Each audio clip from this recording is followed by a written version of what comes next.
and welcome to another exciting episode of the Dreaded Archer podcast. I'm your host, Trey, and today I am here with a very special guest, Mr. Stuart Holmes. What's good, Stuart? Man, just happy to be here and having a conversation with you. Oh, yeah, man. I know probably I think it was about a month ago, scrolling through Instagram, and I see you got a picture, you're in the ground blind, and then I scroll to the next picture, and you like down in your drawers. I'm like, he Hey, must be antelope hunting. I keep it real. I mean, that's August antelope, you know, sitting over water. Oh yeah, and then I realized you're in my neck of the woods. I You're was in. out. I was up in South Dakota then, so Yep. that was my first time there actually. And well, what part? Like what town? So it was this was Buffalo, so it was like close to Montana a Oh yeah, bit. so you're up in that northwest corner. Mm. Yeah, dude, they have some big elk up there. So I mean, unfortunately, you're a non-resident. You don't get to hunt elk in South Dakota, but for the rare people in the state that do draw a tag, Mm. especially in that unit, oh my gosh, some monsters up there. Well, I didn't even know South Dakota really had elk. I mean, I learned a lot. So it was like, you guys have so much diversity of what you can hunt. I mean, you got, whitetail, you got I saw some monster mule deer when I was out antelope Mm-hmm. hunting, and then you got antelope as far as the eye can see. And then, yeah, they showed me some sheds and stuff that they found. So like the piece of property I was on was kind of like prairie land for part of it, and then it crossed over a highway, or not a highway, it was like a um, gravel road, and then it went into like mountains and stuff. It was pretty Yeah, cool South state. Dakota's it's weird because like so I live on the east side of the state. So if you ever been on this side, it's real urban Yeah, like. right, And then you drive out west and you cross the river, and it's like a whole different country. Like it's for sure. a lot of hillsides, prairies, wide open space, and it's beautiful on that side. I'd rather live on that side, but unfortunately my job wants me on the east side. So Dude, I know that. I'm down in Alabama right now. If I had it my way, I'd be out west in a heartbeat. oh yeah, dude, it's ah, I love Western hunting, man. Even though I've only been doing it for 4 years, dude, it's the lick. Yeah, no doubt. Oh yeah. So how did your antelope hunt go? It's tough. I ate tag soup basically. But saw quite a few. But I think trying to bow hunt antelope, it'll make you sick. So I mean, I could have tagged out with a rifle first day, no problem, Right. and probably every day for that matter. But they did say the numbers were down, kind of where I was at. They're used to seeing like double the amount of antelope, and but my luck, I get out there when it's, I guess, kind of an off year. But on top of that, though, they also said they had a lot of rain in the state, Yeah. and it was greener than what they're used to. So, we're predominantly, you're in August, you're sitting over water, just hoping one comes in for a drink, and they just weren't really hitting the water that much. They were in alfalfa fields and different things like that. So I struck out on that hunt. Oh yeah. Hey, it sucks eating tag too, but at least you get the experience. Oh man, it was cool. Like I said, it was my first time there. I had no idea South Dakota was that beautiful, and I'd definitely go back again. And you know, as said, the mule deer that I would see were just phenomenal. I'd love to do a spot and stalk out there with a bow, try to get it done that way. Yeah, that's actually one of my goals this year is to spot and stalk a mule deer. Like last year, I went out for the first time antelope hunting with my friend Rob, and I ended up getting one. And while we were hunting antelope, I think we saw like 10 mule deer, and any of the 10 wall hangers. I'm like, goodness gracious! I mean, we were out there, and it was like, man, like look at these monsters, and they kind of looking at us like, what y'all doing out here? Like they knew like, oh, they ain't got a tag for us, otherwise they'd be coming out. Yeah, so they knew something was up. That's right. That's right. Um, but hey, Stuart, before we like really get into the podcast, man, let the people know who you are and what you about. Yeah. So Stuart Holmes, I'm on a couple different platforms, but Instagram is where I spend most of my day-to-day content and things like that. You can follow me there at s.g.holmes. I do pretty much all archery and bow hunting, and I throw some tech tips and stuff like that in there. Um, I have a blog that, I kind of started this year to venture and, see how that would work. But that's archersinsight.com. So that's archers, the letter N, site.com. Again, it's just simple reads, but I have found out lately people don't like to read as much as they like to watch YouTube videos. So Right. about, I don't know, 2, 3 weeks ago, I started doing some, trying to transition over to YouTube. So I have a channel in there. Archer's Insight is the channel. And I get, pretty deep into reviews and tech stuff and all that. But outside of, archery, bow hunting, and that, I work in the steel industry. I'm a CFO there for one of the only couple of stainless steel plants in the U.S. and been there for quite some time, located down in South Alabama, where I do most of my hunting. So it's whitetail hunting down here. And, obviously I love to venture outside of that and see new places and hunt new places as well. So that's kind of me. Oh yeah. Hey, I love the Alabama area. Me and my brother, we went deep sea fishing. Where's that spot at? Orange Beach or Gulf Shores. Gulf Shores. Yep, Yeah. Gulf Shores. The guide wasn't that good, but we did catch some fish though. Like, he came. He was late. He was Yeah. drunk. He was puking on the side of the boat. I'm like, bruh, come on, man. Dude, next time you're down here, I'll hook you up. So I've got an offshore boat. And if you want to do inshore stuff, I've got a buddy who does some guide trips that you'll catch the heck out of some speckled trout, redfish, flounder. I mean, you can kill them. Yeah, next to bow hunting, fishing is my passion. I love it, man. There's nothing like just getting a pole, sitting on the shore, and just casting out, having a couple beers, and just chilling. I agree. I love fishing too.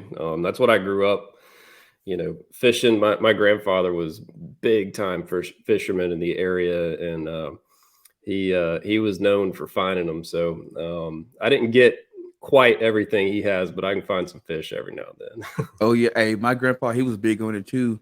Matter of fact, when I was in the third grade, I remember one of my teachers, she passed up this little flyer for like it's like a fishing derby. So I'm like, went home and I'm like, hey mom, let's call Paw and see if he'll put me in this tournament. So he, of course, this is my first time showing interest in fishing. So he was like, yeah, boy, we'll go out there and fish. Yeah. So we go out there, and like he had a bass boat. He got all these cool rod and reels. He hands me a cane pole. There you go. And I'm like, I'm looking at all the other kids. They got, little Tasco, and I'm like, cane poles, like, trust me, boy. And so putting the worm, and I'm mad because I don't got a rod and reel. Start throwing that cane pole out there, and boom, crappie, boom. I mean, just pulling them out left and right. And I'm like, man, he know what he's talking about. Absolutely, man. There ain't nothing like live bait. But yeah, that cane pole, I had a buddy that still makes cane poles, and hand makes them, cuts down the bamboo and all that stuff. And I hadn't done it since I was a kid. I mean, I want to say probably the first time I ever went fishing was for brim, and with a cane pole. And yeah, he makes them, and he gave me one not too long ago. It's nostalgic for sure. Oh yeah, hey, anytime I go down south, especially towards Arkansas, you see those old ladies on the side of the road, cane pole in a bucket, just just pulling them out, man. Yep, and that bucket's full of Full of them, fish. full Yeah, of them. Oh for man, sure. so how did you get into archery? Yeah. All right. So, um, I don't know. So my dad, growing up, he kind of sparked hunting, fishing, outdoors. I mean, we started out squirrel hunting and stuff like that. But even before that, he had a couple of old bows in the garage, and it was like a fiberglass bear bow from, I don't know, 70s or 60s even, and kind of like a recurve-ish type of bow. And he had a bunch of old cedar arrows and maybe a couple of aluminum. I mean, just random arrows, right? Yeah. And so I was about 7 and picked it up, and he made me a target out of a cardboard box and filled it with newspaper and drew a dot on it, and sent me outside on my way, and I'd sit out there for hours, absolutely, just, I don't know, hours. And that's kind of how my love for archery started. I just remember, you know, the feeling of when the arrow did hit where you were wanting to aim, like there was just nothing close to it. Yep. And that kind of got me hooked. And I want to say a couple of years later, I think it was for my birthday or Christmas, he bought me a compound bow, a little youth model. I think a bear cub or something like that, compound bow with a couple aluminum arrows. And it was right-handed, and I'm left-eye dominant, and I'm left-handed everything I do. And so I'm shooting this thing right-handed, and I kind of get the gist of it. You close an eye and make it work. And I shot that thing for a long time, still at targets and things like that. Couldn't really pull any poundage to hunt at that point in time. And then a few years down the road, I could start to mow yards. So I cut grass and any type of odd jobs because I really wanted to save up and get a real bow, right? A real hunting bow. This time I was, I don't know, probably 12 or 13 or something like that. And finally bought a left-handed Browning bow, and it was 40 inches axle to axle, which was a small bow for those times. And some of the cheapest aluminum arrows. There's some of the first aluminum arrows that ever came out. And, I started shooting that, and that's when I really fell in love with it. Cause the bow kind of fit me better. It was left-handed, and obviously it had a little more performance than what I'd been shooting. And from there, it just kind of like really took off in high school. Kind of moved up and started shooting quite a bit at an archery shop in Pensacola, Florida. That's where I'm originally from. And it was an indoor range, and he'd take me up there, and for a couple bucks, those guys would let me just shoot as long as I wanted, and shot some indoor stuff. And kind of the rest is history. Started really hunting hard, and I think I was probably 14, 15, bow hunting.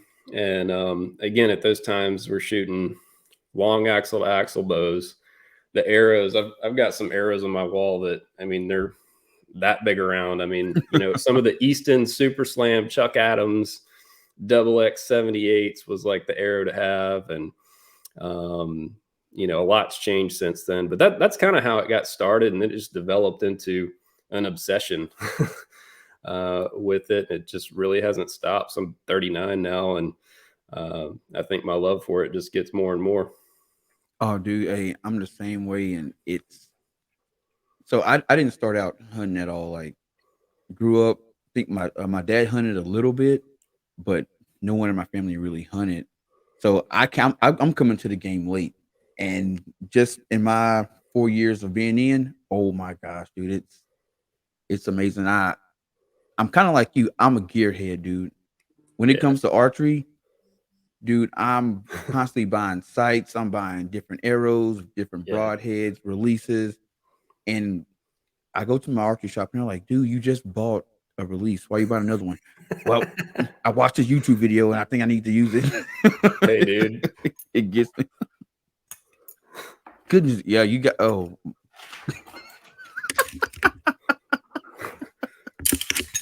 These are only a few of my friends. You got one for every occasion. So how did you become a gearhead? Dude, I've always been tinkering around. Gosh, man, I've loved gear since I was a kid. I think a lot of it spurs from, growing up, like, we really didn't have a lot of money. We weren't, real bad off, but like, if you wanted something, you had to go figure out a way to make money to go buy it. And I remember whatever I could get, it was always like a compromise type of thing back then.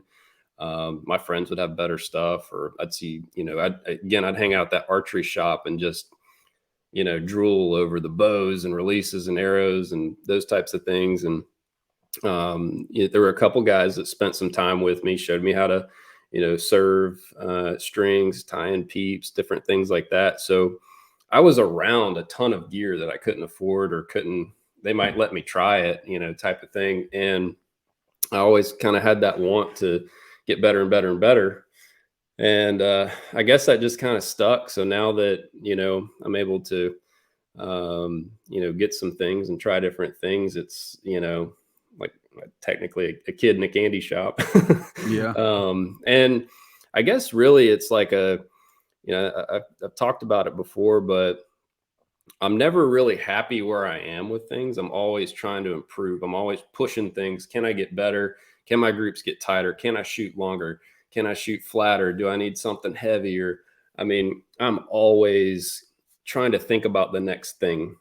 Right. And in a lot of cases, gear can bring me to that next level. Whether it really the gear makes a difference or mentally it makes a difference, somehow it works. So, I just love gear. So does that drive for perfection does that come from like an athletic background, or just something that you just kind of it formed in you over time over growing up? Yeah, probably a couple things. I mean, growing up, I grew up with my mom. So my parents divorced when I was 2, and I saw my mom. She, uh, at that time, she was going to college, paid for it on her own somehow. She didn't have scholarships. There wasn't any of that stuff really, or not much available to her. She worked full time and raised this 2-year-old little nut-headed boy. And I just remember seeing her do so much that it just became like the baseline to life was already set pretty high. The benchmark was set pretty high. And even growing up, like whatever I did, I mean, my mom, she would she would always praise me in a way, but at the same time it was like, yeah, second place is pretty good, but that kid ran faster than you. Or that was a good grade, but was it the best in the class? Like, so she kind of like always had this like push behind me. And it naturally went into athletics. I ran track, I played football, baseball. I mean, I was always outside doing something. So I'd say that kind of unsettledness really probably stemmed from her more than anything, which ended up being great. It's pushed me in a lot of things in life. Oh yeah, hey, I grew up the same way. My mom and dad constantly like push me, my little brother, and my sister like towards sports. Like, hey, yeah, you did good, but you could have done better. And my dad was definitely hard, like super hard on Yeah. us, like especially playing baseball because he played baseball at the pro level and Oh played for the wow. Astros for like 3 or 4 years. Wow. And I mean, baseball, we'd set up a tee in the yard and we'd hit that, going through batting drills and just Mm. all day long. It's Yeah. like Yeah. you all Yeah. he always would tell me, and it's kind of like cliche. You might think you good, but there's somebody better. And I was like, yeah, well, That hopefully I'm that guy that's better. Is what I want to I want to say, but it just man, that saying definitely resonates with me. It's like, um, there's always someone faster, there's always someone stronger, there's always someone smarter. So you just got to work harder. yep. And that was kind of like the motto, in the house growing up. And at the time you can be kind of resentful sometimes when you're a kid and you don't understand. Well, I thought that's pretty good, but now looking back, like I just it was a blessed situation, and what she did has pushed me to who I am. Heck yeah. Are you familiar with CT Fletcher? Yeah. Yeah, so CT Fletcher has this saying, and I love it because it's been going around on TikTok and all this stuff. And it's like, my mom would tell me there's always somebody bigger and better than you. He goes, no, hell no, mama. Somebody got to be the baddest. Like, I love that Yeah, that's because cool. somebody has to be, and why not you? You know what I'm saying? He's a stud. Oh yeah. When I was at the Naval Academy, that was one of the things. Like, if not you, then who? So it's like, Oh, you're that was, you're in the Naval Academy. That's cool. yeah, that was a hard period in my life. Absolutely. I can't imagine. I mean, I was in the Marine Corps, but I was enlisted. So, I went in enlisted to try to, help pay for college and all that other stuff. And Um, the Naval Academy was kind of the pinnacle of anything you could be in the Marines or the Navy. So that's really impressive, man. Dude, like when I got to the academy, I wanted to be a Marine so bad. Like I'm telling you, because we had Gunnery Sergeant McDaniels, and he was just the coolest son of a bitch in the world, man. Just from like the we be marching, his cadences were always just like super crisp and creative, Yeah, and he just had these like funny sayings and like he was just a cool dude. I'm like, I definitely I want to be that guy. And yeah, then there was another guy named oh, I can't remember his name. Something Phillips. I can't remember his rank. yep. But dude, he was like 6'7", tallest Marine I've ever seen in my life. And he was just, I think, was it Colonel Phillips? I can't remember. He was just a badass. But Yeah, he had no shadow, man. That's how cold he was. that's And awesome. one day I was in my room and I had my door closing at the academy. You're not supposed to have your door closed at all during the day, Hmm. and unless you're changing clothes. And I'm watching a movie, not supposed to be watching a movie. So he knocks on my door and I don't say nothing. He knocks on the door and who the fuck is it? I yell it out and he he yelled his rank and his name. Open the effing door, and I just jump, open the door, Oh attention on shit. deck. Oh shit. Oh, dude, it was wild. But I wanted to be a Marine so bad, and I didn't. I got to my junior year at the academy, and I didn't like it anymore. I lost my love for football, and Yeah. I didn't. I wasn't going to be a Marine, so I was like, I don't want to do this anymore, and I just left.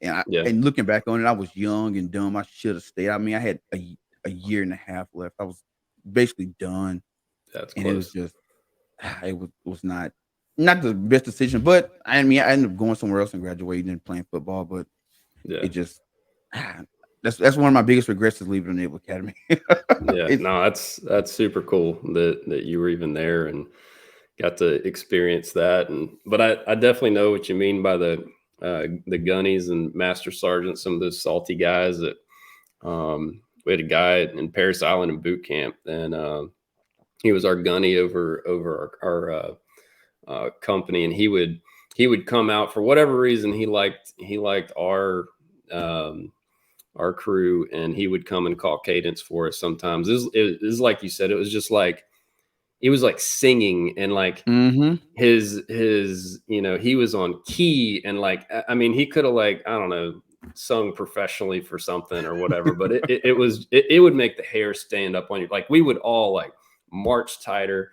We would, our drill would be so tight that it just made you want to be better. And if there's one thing that kind of sticks with me in like leadership and management and all that, of whether it's companies I work for or whatever, it's your leader and whoever is kind of like setting the way for you. They make so much of a difference. Yep. And it's those guys and girls and all that out there that you really look up to.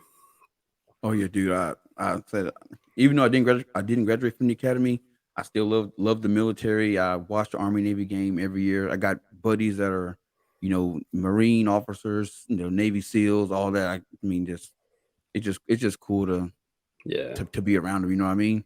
absolutely. That's Oh awesome, yeah. man. So you're in Alabama. How did you get into Western hunting? um, well, I'd say in my 20s, I was obsessed with whitetail. So, I mean, it was just kind of a natural thing being in the South and all that. Whitetails pretty much all we have. And um, I got in with a group of guys, and we had some leases in Nebraska that I'd gotten to um, somewhat of the West. So it was, a lot of prairie land, different things like that, and just absolute monsters. And that was kind of like the gateway drug for me wanting to do anything in the West. So hunted Nebraska for a while, and Missouri and some other places in the Midwest for whitetail. But it was like an itch that I didn't scratch really until just recently. So, the Western thing for me is very new, and a lot of it, whether it's life and time and money and, you name it. And family and everything else, it's just been really difficult to kind of like put together something. So it's always been in the back of my mind that like I've got to do this. So this past year, I and the other part is planning ahead. I mean, the whole Yeah. tag system, and there's a lot of barriers to be able to even get into Western hunting. I mean, like you want to hunt here in Alabama, you just go buy a tag, Yep. Go to or Walmart or or something. buy a license. Yeah, a license. It's not even a tag really. Buy a license and you can shoot as many does as you want in $3 per year. And for the most part, most of the states that I've hunted are kind of similar. So it was really daunting to kind of look at, okay, I got to draw here. I got to have so many points there. And like when I get there, I don't know what I'm doing, like, Oh, you've been um, there. yeah. So this year, again, I'd had the means, my family life, had finally gotten to a point settled where, kids are a little grown up, they're a little bit more independent. And my wife has always been after me to, go take a nice hunt out there, go do something. Well, this year was finally the year or this past year was kind of the year that really kicked it off and made it happen. So, I kind of forego the point system and hired a guide to hunt Colorado, and that was where I was, at the third week of September, and yeah, I went out there and got really lucky, got it done on day one. Oh, heck yeah. So it was pure luck. So me and a buddy, went there together, and we had both been talking about it for a few years, and finally, like I pushed him and like, dude, look, we're going, let's do it. So he is like a master planner. Like he was the cruise director for the trip, and got us out there. And he did not fill his tag, unfortunately. So we thought day one, I tagged out the first afternoon. I'm like, all right, cool. And he's like, well, I'm going to be choosy and kind of, maybe, pick, something like your bull or better or whatever. And, hunted for a couple days. And then like we had really bad rain that came through, and, it made hunting like impossible. We hunted so hard for the next like 4.5 days. And I hunted with him. I had a bear tag as well. Didn't tag that one, but hunted with him. We're with the guide. We're learning a ton while we're doing it. But it was tough. It was really really tough. And I think without a guide, there would have been probably no chance for either one of us. I mean, we'd have probably found it, but then what do we do? Yep. Yep. So yeah, I mean, it wasn't your like do it yourself, full public land deal. Had definitely had some help, but it made all the difference. Hey, let me tell you, that public land Colorado elk hunt is the toughest thing I've done in my life. That's what I've It heard, man. so last year, well, actually before last year, one of my best friends, Rex, he's like big hunter. We've been like, dude, let's go to Colorado, let's go elk hunt, let's just do it. And we'd always find some reason not to. You know what I mean? Yeah. And so last year was like, you know what, we doing it. Like we started looking at units, I over the counter because we don't got no preference points. We're just gonna do Right. something Right. and go. We get there. One, I was not in the shape that I thought I was in at all. So like I drove 10 hours. I think he drove 12 or 13 hours. We don't even take time to get acclimated. We just park our car at the first trailhead and hit the mountain. Oh wow. 15 minutes in, my legs are burning, back's burning. I'm like, bro, I'm gonna pass out. Like, there's no way I'm gonna make it up this mountain. He's like, dude, let's go back to the truck, set up camp, and just chill. All right, cool. Mm.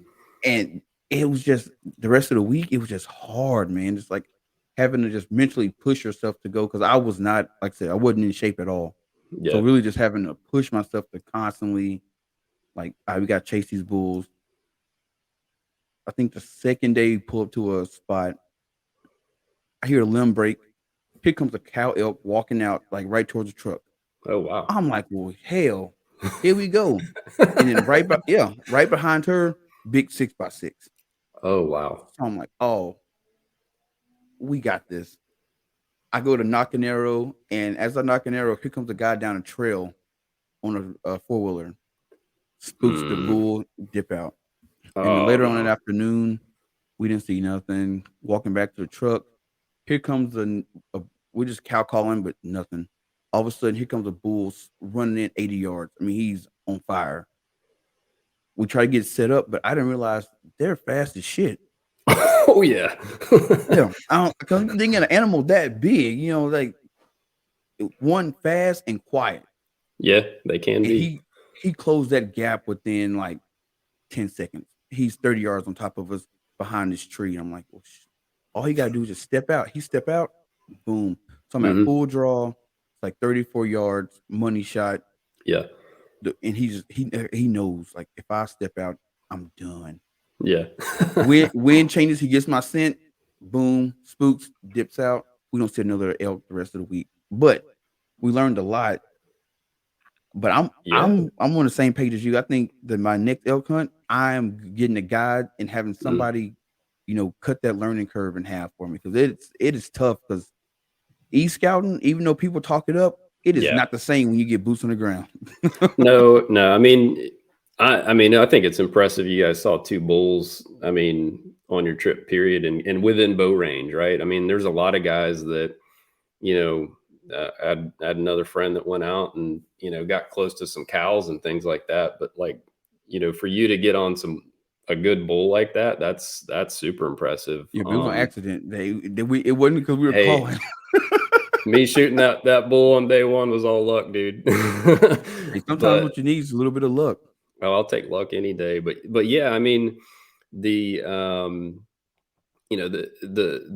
I knew about the altitude. I'd been out west before doing some stuff, and I knew even without training and even without even like exerting yourself or anything like that, just being at altitude, like your heart rate is working harder. There's less oxygen in the air. Like your body is under stress without Yeah. doing anything. So I knew what I was getting into, and being the Marines, I was out in California, in 29 Palms is where I was at for a while, and I knew altitude and the dry air. I mean, it's different from where we're at.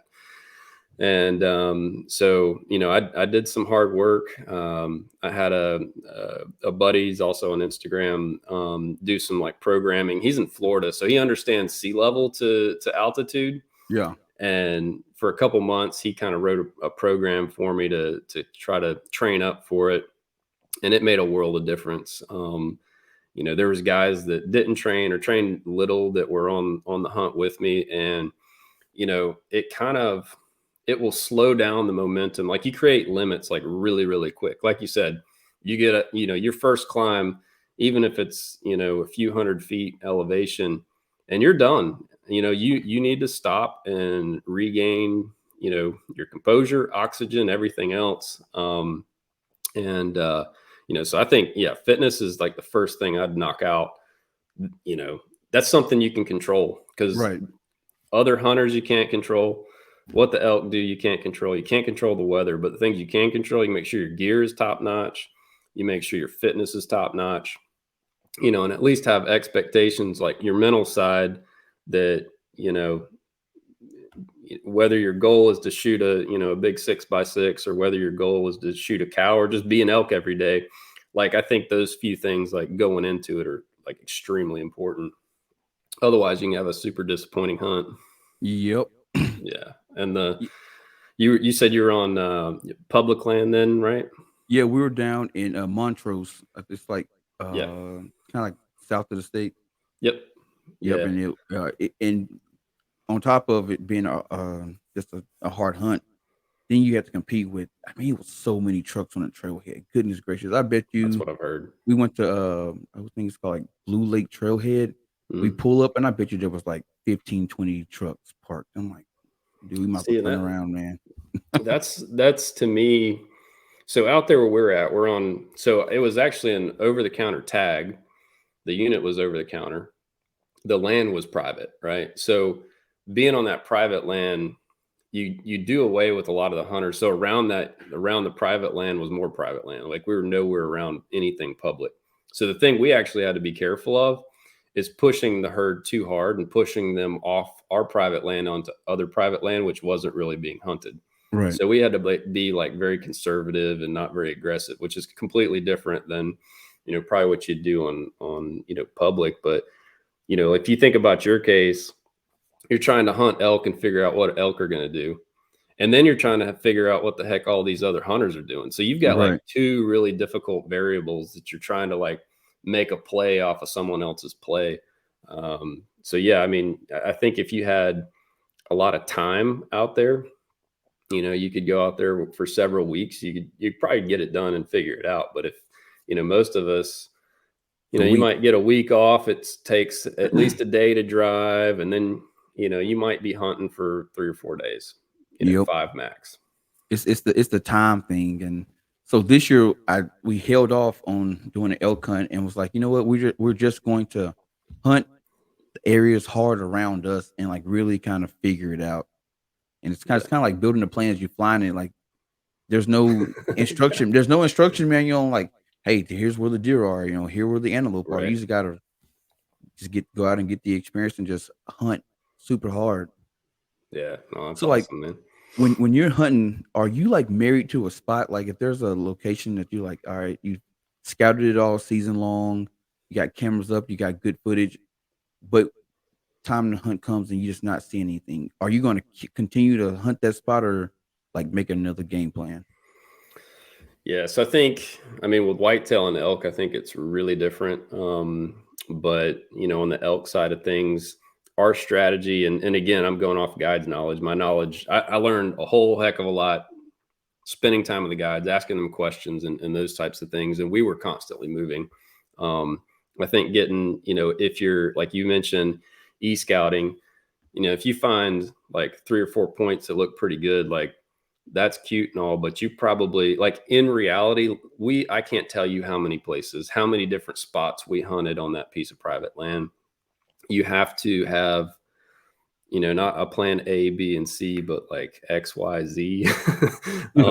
So yeah, I think, being mobile elk hunting is super important.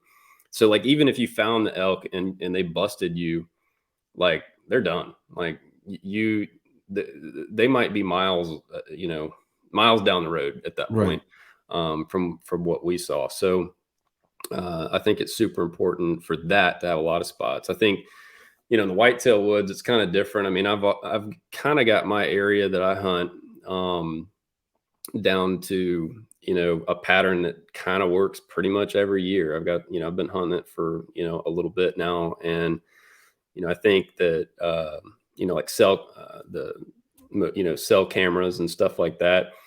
You don't have to be in the woods for whitetail. You can pattern them, especially early season, pretty Mm-hmm. well where we're at. So, I go in the woods only a couple times. One, to put out a camera, and unless the batteries are dead, I don't go back there unless I'm hunting it. Right. So I think whether you're elk, whitetail, whatever it is, that pressure is just, intense, and don't hunt it with bad wind. The other thing you mentioned in your elk hunt, you got some wind that changed. The other thing I figured out there was thermals. I don't think Yes. about thermals at all, where I'm at. Yes, they exist, but it's not that important. At least where I'm at, I haven't noticed much. But out there, we got on. So the bull I killed, actually, we got on that bull that morning, and we were, putting a play on him, and he was like side hilling down a ridge, and we were probably, I don't know, 250 yards from him. I'm like, all right, this is going to happen this morning. And it was, the sun had come up, it had warmed up a bit, thermals changed, and the guide was like, no, we got to back out. And that big lesson there is, if I didn't have a guy there, I would have went in there and got busted. Right. So, there's so much to think about, I think, in, elk hunting and kind of that different environment that, it probably trial and error, but it's always good to have someone experienced if you can. Exactly. Hey, you mentioned those thermals. I had no clue. I don't think we realized anything about thermals until like our fourth or fifth day. We were sitting at the truck and we're kind of going through Google, kind of looking up like elk hunting tips, and Yep. like things like the number two thing was like, you know know your thermals. I'm like, dude, what's thermals? And he was like, I don't know. Yeah, I'd have, dude, I'd have been the same. I didn't even think about thermals when we were out there until it happened. Isn't it like what when like in the mornings when it's like cold, it's going up. Yeah, yeah. Yep, So and then afternoons going down. yeah. So we'd be on top of a ridge, and that'd be the mornings we'd kind of get high, and as that as it would heat up, you'd feel the wind always in our face, and I'm like, how is this possible? It's not the wind direction, And I'd ask the guy, and he kind of told me afterwards, but yeah, and it was strong. I mean, you could really feel it. It's important. Oh, it definitely, because I mean these animals are smart. Like they definitely use their Hmm. environment around them. It's a survival tactic. So you got to Yeah, be for try sure. to be at least 1 or 2 steps ahead of them. Yeah, well, you mentioned that second bull you talked about was like cautious and kind of got behind the tree, and he sensed something. And so I had I had two bulls that came in. The first bull came bugling, and he sounded actually like a dump truck, just hammering down the mountain, coming into a little spring that he was going to get water at. And you could hear him a mile away. He's so loud. Then this older bull, he showed up like a whitetail. Like a whitetail just out of nowhere is like a Just pop ghost. up, Like, man. They respawn. right. Exactly. That's exactly it. So yeah, he just freaking responded and respawned and just slipped in. I mean, really quiet, and got on top of me. Like you said, I mean, they're such big animals, and they don't look like they're going fast, but like their step, I don't know what their stride is, but they cover ground so quick. Hmm. Yeah, that's incredible. Yeah, that one that ran away from us. I mean, dude, it was like he was there, and then he turned his head and he dipped. And I mean, he got small. He was gone. It's like, Yeah, dang. yeah. No, they're incredible animals. It was wild, but definitely a really good experience. So, are you only a big game hunter, or do you kind of dabble in like turkey and waterfowl, anything like that? All right, good question. So I grew up waterfowl duck hunting with my dad. That was really the first bit of hunting I did. And down where we're at, we're not on a major flyway, so we get bits and pieces of Mississippi flyway, stuff like that. But you hunt really hard for very little. Um, so that was kind of like that really wasn't my thing. I'd still like get on good duck hunts and stuff from time to time, but turkey hunting is the most addicting, probably next to elk, under elk is probably one of the most addicting things I've ever done. So, and I didn't know it. I didn't know I liked turkey hunting until like last year or year before last. And, cause when I'd hunt in Nebraska, I'd see all these turkeys just everywhere. And I'm like, this is, what's so hard about that? They're all over the place. And, so I got into it, and at least where we're at, we've got Easterns, and oh my gosh, they're hard. But that kind of, you're moving, you're calling, that type of, momentum and everything you have going on in a turkey hunt was super addicting. So yeah, I got big into that. I killed a couple turkeys, this year. So super stoked about that. So turkey is become a new addiction. Yeah, the more I talk to guys from like down south, dude, they're all about the turkey hunting, man. They love it. Yeah, it was so hard down here. I think it is, at least. I mean, it's super thick. Everything we have is super thick. You can't see very far. The turkeys are smart. They're cautious. They're picky. I mean, like you'll call him and you can hear him gobbling. He's popping off and he's not coming. You can't figure out why he's not coming. Well, he's not coming because there's, maybe a row of pines, and then there's a thicket, and he's not coming past that thicket to come to you. Right. And, also, like when you hear them gobbling, he's not coming into you. He's gobbling to let the hens and the ladies know, come to me. Right. So that was something that took me a while to kind of understand. And, it's kind of frustrating, but eventually he'll kind of make his way around, but he's got all his hens. He's not leaving hens to come to you. Exactly. Hey, Yeah. they've been giving me hell the last 2 years. They've been whooping my ass. Matter of fact, this year I feel like there's this one spot that I up on public land, and I hunted it hard, for Yeah. turkey like the last 2 years, and they, like I said, kicked my ass. So this year, opening day, I pull up. And it's like I step out the car, and I see a ton of gobblers. They gobbling, and I Nice. thought they laughing at me. They know that I pulled up, and they laughing like, "Ah, he ain't gonna get nobody." It can and happen, man. and sure enough, after I had one come in, he like got to like 50 yards. I'm like, "Oh, what's gonna happen?" And he just wouldn't come into my setup, and I was like, I could take this shot, but I wasn't comfortable with it, Yeah. and I was like, yeah, I'm let him make it, and he walked out of my life. Yeah, Yeah. I'll Man. see you again next year. I guess now where you're at, can you like really see him or is it pretty thick? No, it's wide open. It's Yeah, wide see that open. So that'd be heartbreaking. You can yeah, see so him. we got like cornfields you can set up in, or any kind of like alfalfa field edge, Right. and you just set up, and hopefully they come in, you find a roost and just set up, or Yeah. you can go over to the west side of the state, and you can spot and stock them in like the ridges and stuff, or Yeah. the river bottoms, creek bottoms. Yeah, Eh, that place that I was at for antelope, they were saying that the turkey hunting there is phenomenal. I think it's like Miriam turkey. So there's guys that they were saying a lot of it's us southern guys trying to get like, the slam and hit Yeah. all the species and stuff, and they'll come out specifically to that area and try to kill some Miriams. So are you trying to pursue any slams? No, I'm not quite there yet. I mean, you know, I try to everything I try to do is bow hunt, and I think you can kind of limit yourself a bit with that. So right now it's to me just any kill with the bow I'm super gracious and or thankful to basically have. So I think if I collect anything, it's I got some bone on the wall here, but Yeah. not necessarily going after anything like that. I mean, for me, I've got a hit list, for sure. The Western stuff is definitely has my heart. So, antelope, I struck out on antelope. So that one is one that's just irks me that, I've got to get that one. And then, in terms of mule deer, like you said, I mean, just there's just something about mule deer, like a big deer to me that, will never get old.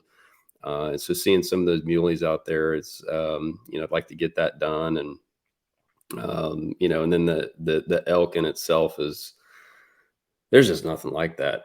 Yeah. There, I've Yeah. maybe I haven't experienced anything that really got my blood flowing like the elk. So Yeah, yeah, I've like going on that one elk hunt, and then watching a ton of YouTube videos and different hunting shows. Like elk seem to be like the pinnacle hunt, that any archer could want to do. Outside of like I don't know, like a grizzly or a caribou or yeah, something. I don't know, but I right, feel like something. elk is the pinnacle, and it's like here in South Dakota, it is hard to get an elk tag. I'm talking, it is hard. Mm. But if you are lucky enough to draw a South Dakota Black Hills archery elk, I mean, dude, they're monsters out there, because like not many are taken every year. So if you Yeah, I get a heard. chance, you go out there. It's Yeah, I've and heard the herd is actually pretty decent size. I mean, I don't know what it means in numbers, but I mean, according to what they give in terms of tags, that there are quite a bit of them. oh yeah, And yeah, that Black Hills area. I mean, they were showing me sheds and stuff that were pretty nice for sure. yeah. There's a guy that goes to my archery range, and he actually has a cabin out in the hills, and he was showing me pictures, and he's one of those guys. He can look at an elk, and he can tell you exactly what he'll score. And he showed me Hmm. this elk, and he was like, "Yeah," he goes, "He's probably about a 375, 380." I'm like, "Oh damn!" He Oh, goes, "He's a satellite bull." I'm oh like, "He's my a god! satellite?" He goes, "Yeah." He goes, "The herd bull is every bit of 400, 405 all day." Really? And I'm Wow! like, "No way." He goes, "Yep." And here's Wow! like he has not he I think he owns land out there, but he hadn't been able to get a tag. Man, So that's he crazy. takes more people out than he's ever hunted. And Mm. I'm like, man, if there bulls out there like that, like I gotta get one. Yeah. Well, I mean, my hunt. I mean, I told everybody like I'm sticking the first thing that's legal. So, Yep. again, doing it with a bow, doing it from, as you said, being a flatlander, trying to go out there into the mountains and all that. It's just a different ball game. And so for me, so my bull. I don't know what he scores. I don't want to know what he scores. I don't want to be disappointed when I hear the score. He looks good to me. Other Yep. people seem to be impressed, and I'm leaving it at that. And he's going on my wall. Um, but yeah, man, I'd have shot the first legal bull that stepped out. Yeah. I hope I never get to that point where I don't want to take something because it doesn't score a certain number. Yeah, And I'm like, I like hunting. yeah, My dad always said, yeah, he's never found a recipe for antlers. So it's like, he don't care if it's yeah. brown, it's down. Mm, I like a mature deer or a me too. mature elk, but I don't ever want to be chasing a score. Yeah, no, I'm with you. I think, and like one thing that people have to take into context is, and this is something that I feel like social media and some stuff is kind of like taken away from is, a trophy is relative to wherever you are, right? Right. So I'm in South Alabama. If you shoot a 120-inch buck, like that is a dandy. I mean, that's a great buck. But a lot of people would look at it and kind of meh, whatever. But it's the same thing with elks. Like the area I went, I knew we were not in a trophy unit. Yeah. So, the expectation going out there was if you see something that's, they have some 330s and stuff out there. But that's definitely on the high side. You'll know a 330 when you see it in this unit. Now, what they did have is the numbers, and they have, obviously the largest herd, in the US. But with that, it was kind of a numbers game. So I'm a finance guy, I'm an accountant guy, and I know like everything's a numbers game. It's statistics, and the more you have and the more you're out there, eventually you're gonna stick one. So that's kind of why I went where I went. At some point, will I try to get into a trophy unit? Sure, but if I get in that trophy unit and he's a 330 or a 400-inch bull, like I'm cool with that 330 any day. Right. As long as he's mature. Yeah. Yeah, that's what I try to tell. Like, well, I got a lot of my friends that are getting into hunting, not just archery, but just any kind of hunting. Yeah. And they're like, "Man, I want to get a big one. I'm like, "Hey, man, you hadn't shot anything, just get something." You know what I'm saying? Yeah. Don't worry about chasing the big racks. Just go put down something and enjoy what you're doing. No, Because absolutely. then it stop being fun. Yeah. I mean, like you get back to like, back to the archery thing. I mean, what is better than like taking something with, okay, our bows are not quite a stick and a string anymore, but it's primitive. It's a primitive weapon. It's very difficult to do. And to be able to take something and then, feed your family with that, like it doesn't get any better than that. Mm-mm, not at And all. I've had elk before, and elk, obviously is a very good meat, but bringing it back, and I remember the first night I got back from Colorado, like we had some elk burgers, and the whole family just couldn't believe how good it was, and it just made me feel so good that like I went out. Okay, yeah, I Yeah. had a guide, but like I went out, I killed this bull, I brought it back, and it's just so satisfying. And it's the same thing, even if I shoot a doe.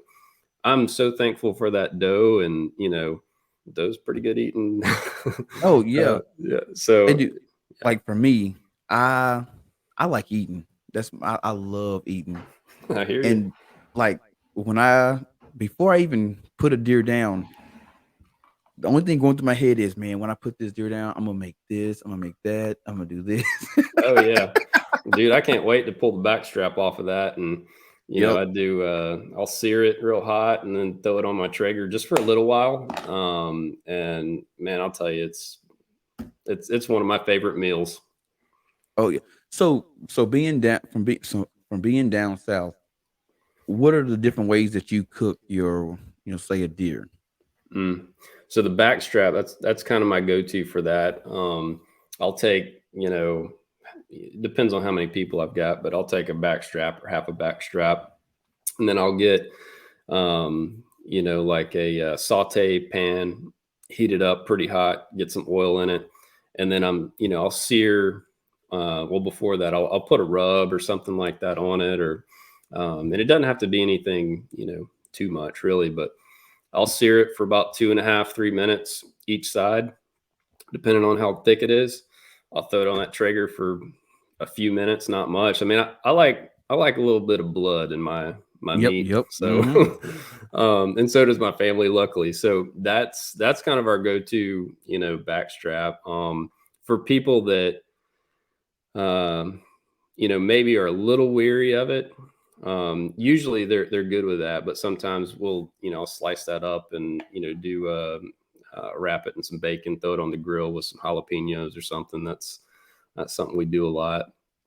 Um, and then roasts. I do deer roast with, you just slow cook it all day with just like you would a beef roast, really. So Yeah. mashed potato, or not mashed potatoes, potatoes, carrots, onions, that type of thing. That's kind of a norm. Sometimes we'll do that and kind of pull it apart and make, barbecue sliders on it. That type of thing. That's kind of our go-to for the Holmes family. Heck yeah. It's wild because like I talk to different guys and they like, man, like especially back in my hometown, it's you just chicken fried. Take the back strap, No, beat it to hell, battered up, deep fried. no, I'm like, no, no. no, yes, there you is it good? Yeah, it tastes good. But you're doing that meat a disservice, man, just deep frying it, you know what I'm saying? I hate that. And last summer my brother had a diaper party. He was getting ready to have his baby. Hmm. And he was like, "Hey man, bring some deer meat down, man. Make some burgers. Cook up some deer, and we'll all have a good time." So, all right, cool. Yeah, So come down, make burgers, and I brought two back straps, and man, I seared it on the grill. I mean, perfect. Oh, it was amazing. nice. Perfect little like still pink inside, just good. Yes. And one of my homies I grew up with, he was like, "Hey man, put a couple pieces back on the grill for me. I want it well done." And, Oh, and my eyes started twitching. oh no. No, I can't, I can't do it, man. no, you're gonna have to suck it up and eat that. Hey, I was like, man, how about I just make you a burger? And even then, like my deer burgers, I cook my deer burgers like medium well. That's about as much as I want to cook it. Absolutely. And he was like, No, no, man, put mine back on the grill, man. I want mine charred up. Dude, no you, way. you just don't know what I went through to get this get this deer. And you want me to burn up the meat? That hurts me to hear. Oh yeah. But No, yeah, it's the same like fry thing. I mean, again, we're in Alabama, and pretty much everything's fried. So yeah, people are actually surprised when they're all skeptical really to have wild game or venison, because maybe they had it somewhere and it was probably overcooked, like you said. You yep. throw it on there too long, you're gonna chew for a while.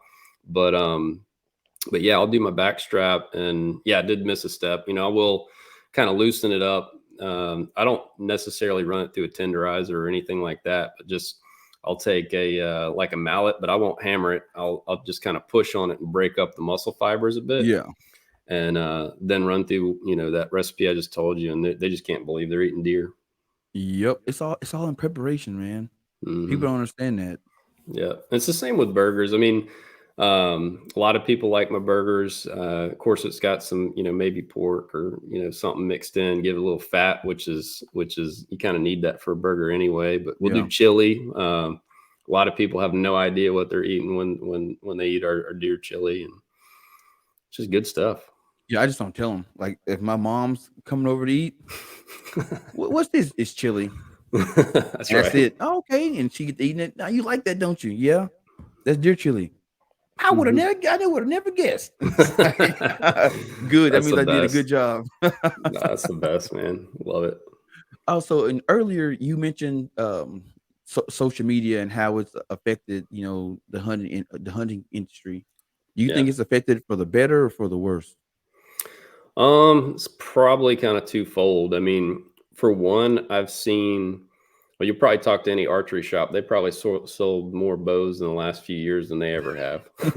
So you can probably thank Cameron Haynes and Joe Rogan for some of that, which I think is Yeah. great. So, to me, I am, and I think it's in my Instagram profile, but a lot of what I try to do in my blog and even on my YouTube, well, I've got some more YouTube work to do, but is make it more inclusive. I like it being inclusive. It's, getting into hunting period is not easy to get into if you weren't brought up in it, right?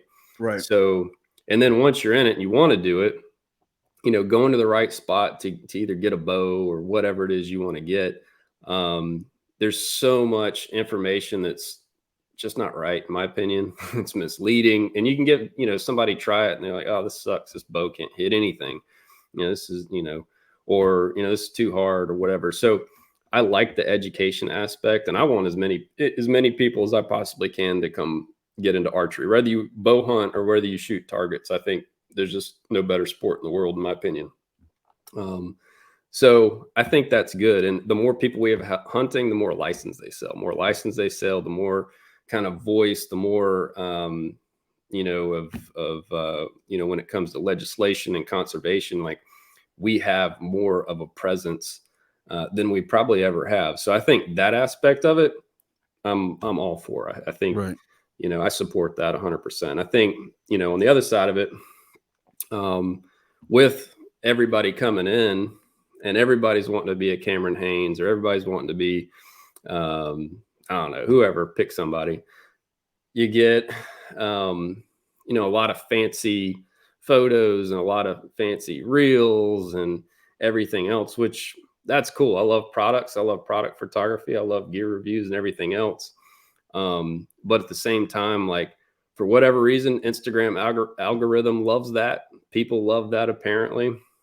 It's interesting. It's entertaining to watch. But I would just kind of caveat some of that with, follow the real hunters, Right. the ones that actually kill.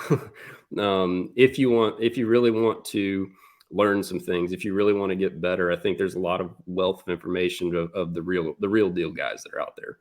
And now I will say, a lot of the newer stuff you see, they'll get there at some point. They're just at a different part of their journey in the whole thing. And as long as everybody's having fun, I'm all for it. But I think you have to know who you're following. You kind of have to Right. know what they're about.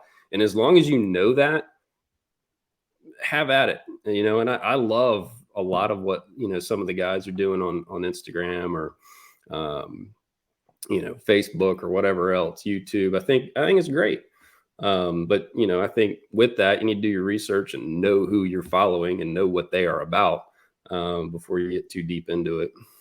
Yeah, and there's some guys, I ain't gonna call no names, but man, they post a whole lot of stuff like, gear, or Yeah.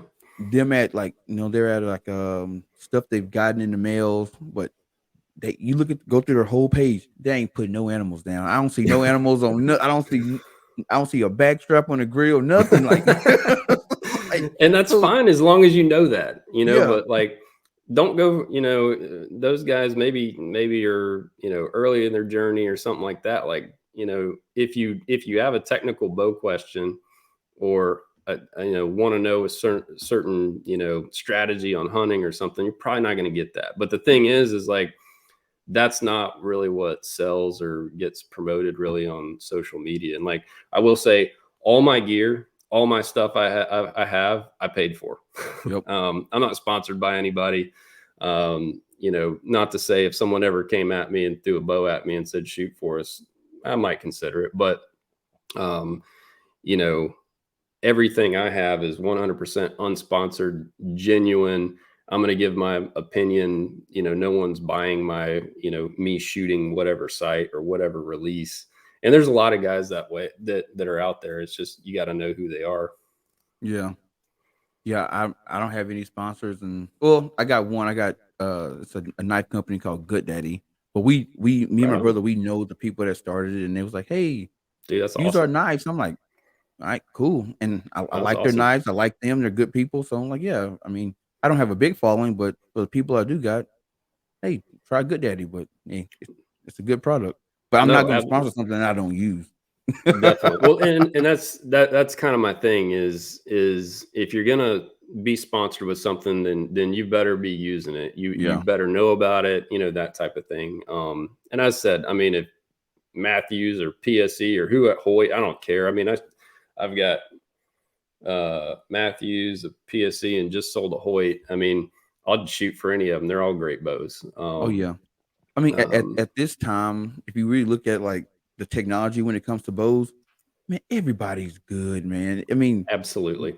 the gap is closed at this point, and now Absolutely. it's all just preference. Absolutely. And, I've done some bow reviews.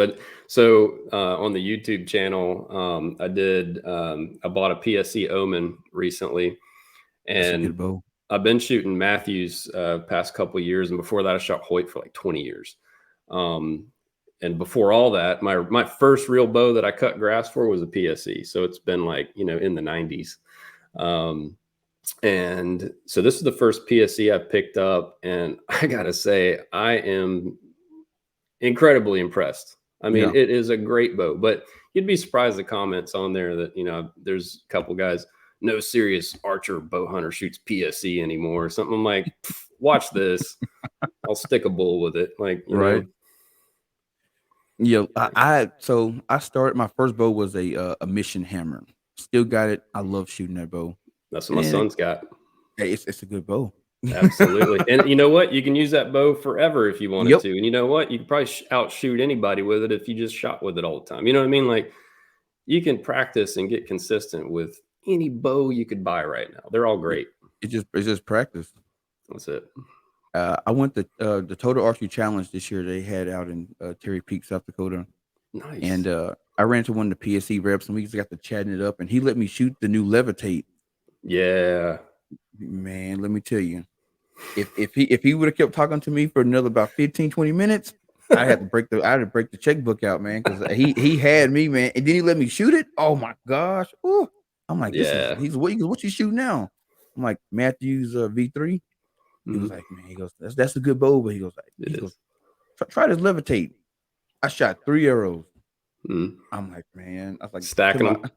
oh, dude, I told my brother, like, bro, let's get out of here, man. I'm gonna break up the Yeah. checkbook and be leaving here with a new bow. No, that's a killer bow. I think, with John Dudley going over to PSC, I think you'll see even more innovation and good stuff with PSC. I mean, again, already I've, shot a couple of their bows, and just again, they're all really fantastic bows, but Oh yeah. yeah, that Hey, levitate's sweet. oh, it is. Oh, speaking of John Dudley, man, check this out. So we're at TAC and he's giving this lecture. So after he gets done, he's like, hey, if you guys got any questions, get in line, come up, ask me anything you want.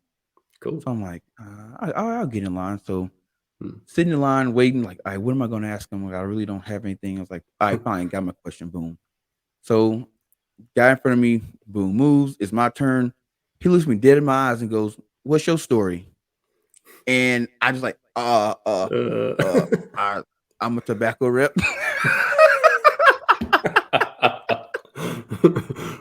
and he just like started laughing. My brother's like, the lights got too big for you.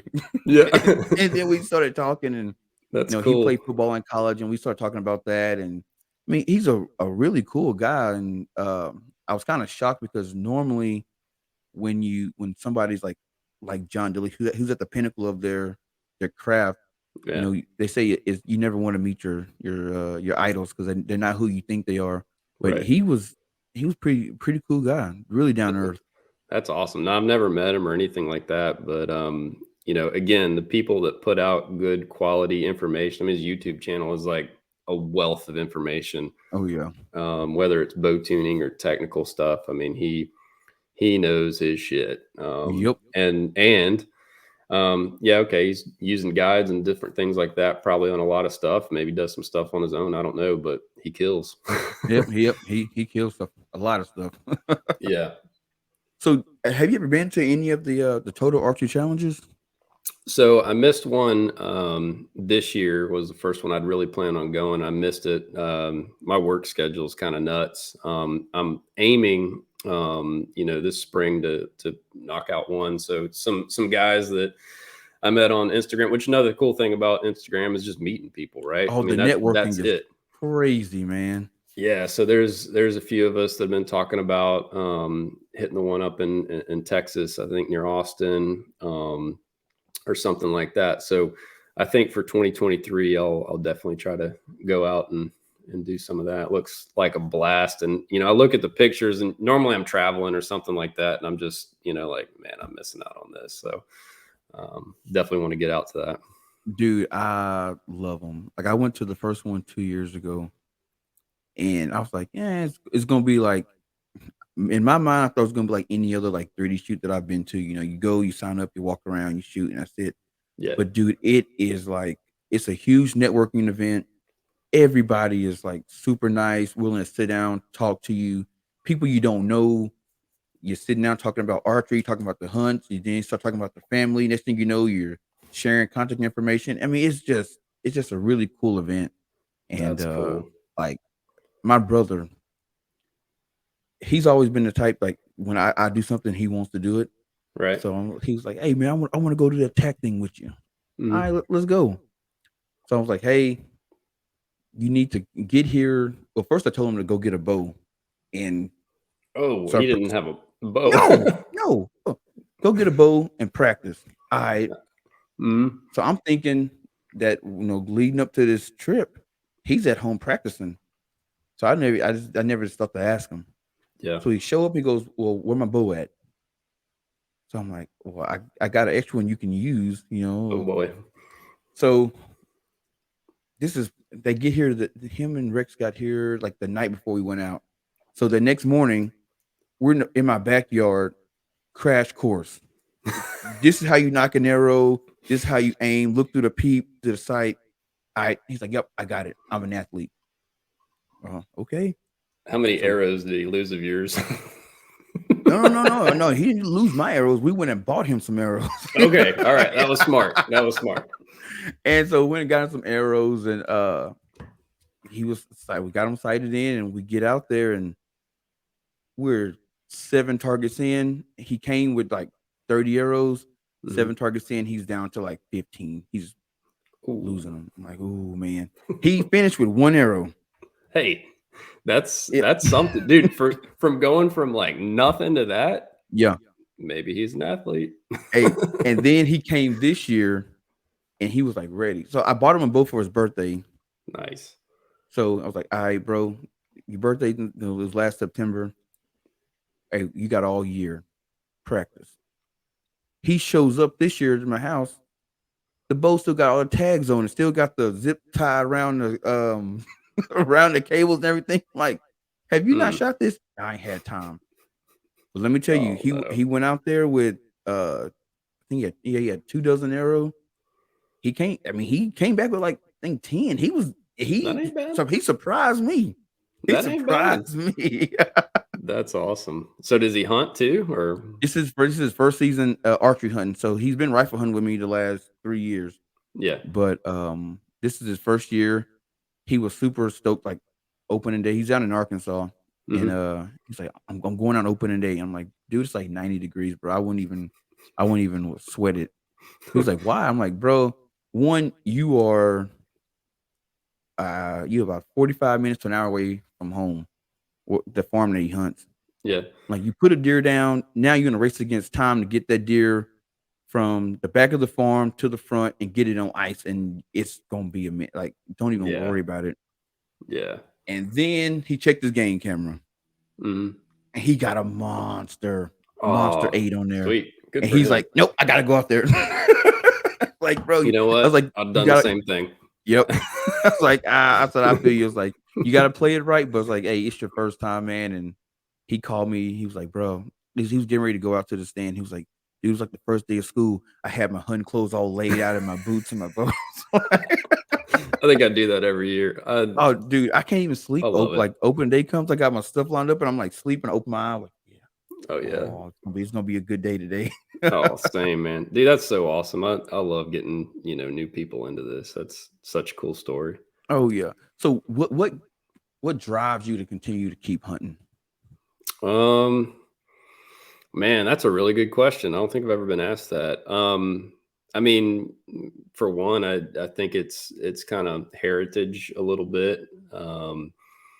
Two is my son, so he's 9, and he really kind of rekindled. I mean, I've always had a big desire. I've always been a hunter, but him coming along and showing an interest So when he was 7, he started to show an interest, and he wanted to go, shoot a deer with his rifle. So we went out, and he killed his first deer when he was 7, shot a doe. And I remember, like, that moment was, the moment that, I just passed on something that, he's probably going to carry on for forever. And, this last year, he's like, all right, daddy, I want to shoot a buck. So I had, a handful of pretty good bucks on camera.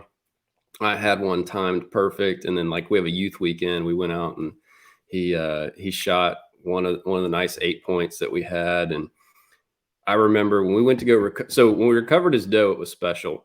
But when we went to go recover that buck, he had tears in his eyes. He was speechless. I had tears in my eyes, and I was like, that. So that moment, that feeling right there was something that is just, it reignited the flame. So I think, that's a lot of it, is passing this on. And not only my son, but any others that I can get into or help. There's been so many people on Instagram reach out for, like, bow tuning questions or different things like that. I mean, I've FaceTimed with people, across the country to help them get their broadheads hitting with their field points and stuff like that. And Dang. that I love it. So I think, just sharing this thing that we all have in common, with new people, definitely keep me going. And yeah, I would say it's just a never ending love. I don't see that flame ever going out. Oh, heck yeah. Like I said, I've only been doing it 4 years, and my flame is hot right now, man. it's, Good. it's the, it's, archery, there's archery slash hunting. It's got a special place with me. And that's because, and I told the story before, and I know people like, man, he always tells this story, but I I have want to, to because hear this is the reason why I got started. But once I got done playing football, graduated and everything, and you're done, I've been playing football my whole life, from age 5 to, 25. it. And Right. it's like nothing. And I went through this, like, identity crisis, man, where it's like, Mhm. I don't know, I don't really know who I am. I don't know what I want to do. And I fell into a deep depression. It was like bad, like drinking Right. all the time and Yeah. going out to bars. It was too much. Right. And there's this archery shop that's north of town, and I'm a tobacco rep, so I drive around town to all different gas stations, and I kept driving past this place, this archery shop, but it's like in the back of the woods. You really can't see it, but you see the big Mhm. sign. It just says archery shop. No real name, just archery shop. I'm like, I'm gonna go in there one day, Yeah. And I just kind of moseyed in there, and the people that own it, they were just like, "Hey, how can we help you?" And just started just like showing me different bows. I'm like, "Hey, I'm just here wanting to see what this place is," and Right. end up getting a bow and shooting it. And it's like after like a couple shots, something like lit inside me, like, like, is this like, can you compete with this? And like, oh yeah, there's all kind of archery shoots around the state. Like, okay, this is my way to get back in that on that competitive level. Yeah. And then, of course, you get with the shop, you hanging around, a lot of old heads talking, Yep. hunting stories and all that, and you're like, Yeah. "Oh, like, you can hunt with this too?" "Yeah, you can hunt, you can archery hunt."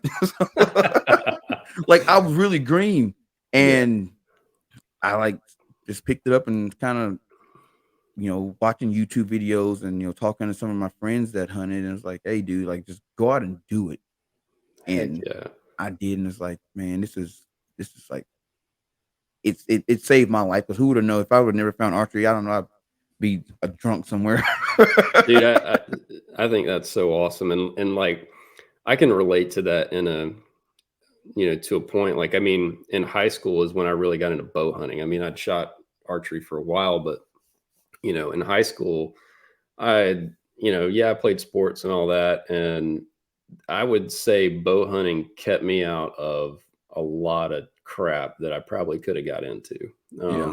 That kind of kept my head on straight. I'm hoping that does, works with my son too. But it keeps you out of trouble, as a kid. And then as you get older, like you say, like, there's just something about, you know, finding yourself again. Well, I think all of us, I mean, humans have been hunting since the beginning of time. It's Yep. we're born to do it. So I think that you found your calling and it called you back in. It's always been there. It just Oh called yeah, you it's back in in, us. man. Oh, definitely. And now like it's one of the things like you get into something and you realize you start looking around like there's not a lot of people that look like me that's doing this. And that kind of got me on the quest to start asking questions like, hey, like, there more black people that hunt. And through Instagram, I found there's a lot of people that hunt, Yeah. but like the people I grew up with didn't because we lived in a kind of an urban area. Right. So, but it's not that we just didn't hunt. It's like you didn't really know about it, you know. Yeah. Yeah. And Yeah. now I'm like reaching out. I got friends that they see that I'm shooting a bow. They see that I'm hunting. They're like, "Hey man, like, how can I get into this?" And I'm like, "Hey man, find the closest pro shop to you. Go in and start ask these questions right here. Boom, Yep. they gonna hook you up." And they're like, "Man, you think Man. they gonna like talk to me?" I'm like, "Bro, promise you, everybody Hmm. welcome me, man. It ain't what you think it is."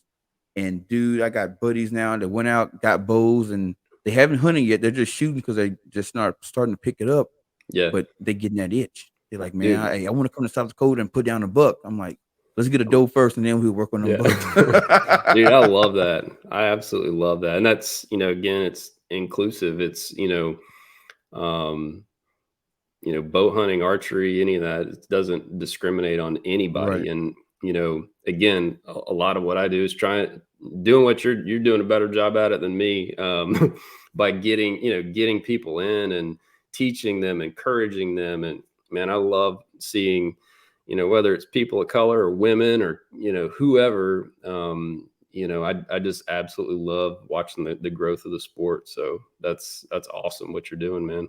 Oh yeah, I'm trying to spread the word, spread the gospel, as they say. Absolutely. Well, Oh, anything I can do to help, man, I'm here. oh, for sure. Hey, so what is some advice that you would give somebody who's on the fence about getting into hunting On hunting in general. or just archery hunting? So archery hunting.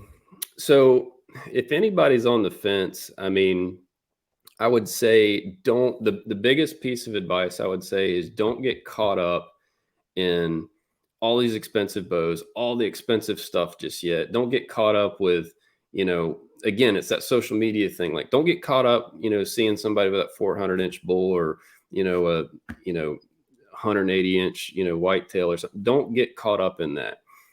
Just there's easy ways to get into it that are very affordable. Whether you buy your bow on eBay or something like that, as long as it's not damaged, you can take to a pro shop and have them get it tuned up. I mean, you can get into this very affordable, very easy. And then just set your expectations, like you said. Let's start with the dough. Let's start at the most basic level and kind of work your way up. And I think some of that, high end bows, and I love all that stuff, high end arrows, everything, custom strings, you name it. Don't let that be your barrier. There's easy ways to do it. Reach out and find a mentor. Is probably the next tip. Is, whether it's, like what you're doing, or, I try to be as approachable as possible in anything, whether it's tuning or, I mean, DM me, call me, whatever. Like I said, I will FaceTime with you across the country and we'll get your broadheads, or, we'll get the timing fixed on your cams or whatever. Just find a mentor, someone that you can reach out to, whether they're physically or a bow shop, or whether it's someone virtually on social media. I think, again, that's something that we have tools today that we didn't have before social media. Is you have access to so much information. Same with YouTube. I mean, there's so much information. Don't let any of that be a barrier for you. As you said, it's a very welcoming, inclusive community, from what I've found. Oh, it is, man. It is. Hey, it's been a great show, man. I could talk to you for hours, bro. Well, we'll do it It's been again, man. Oh, definitely, man. It's been a great show. Like I said, I've been looking forward to this the show since the day I DM'd you on Instagram and we got to chatting it up. He was like, "Hey, when I get off my elk hunt, I'll hit you up."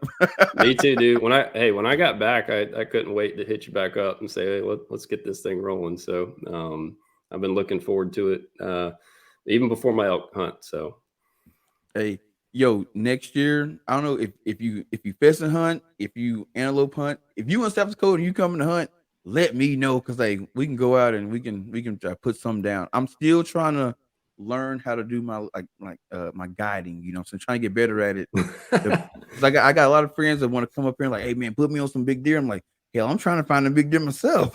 No, absolutely. So, and that was actually, that's funny. So my goal in doing social media was just to meet other people to hunt and trade stuff. Like, I mean, if you want to come down here and fish, I will put you on some fish, man. You want to shoot a little 120-inch whitetail, I'll put you on a 120-inch whitetail. So, I think that's awesome. You have an open invite anytime you want down here. You let me know. Hey, for sure. Hey, I hit you up on it. Do it. I'm here. Because I My definitely house want is to open. get on some redfish. You said some speckle belly trout. Speckled trout. Speckle trout, yeah. Hey, Yep. never had it, but I definitely want to catch it. Oh, it's good stuff, man. My house is open to you anytime you want it. Oh, for sure. Hey, Stuart, let the people know where they can find you on all the social media platforms. Yeah. So Instagram, I said I'm s.g.holmes. I've got a website, which is a blog, which is archers in, so the letter insight.com. And then my YouTube channel is Archers Insight as well. I try to post as much as I can on YouTube, but if for more day-to-day stuff, Instagram is the place to find me. And as I said, DM me. I'm very approachable and we'll try to help you any way I can.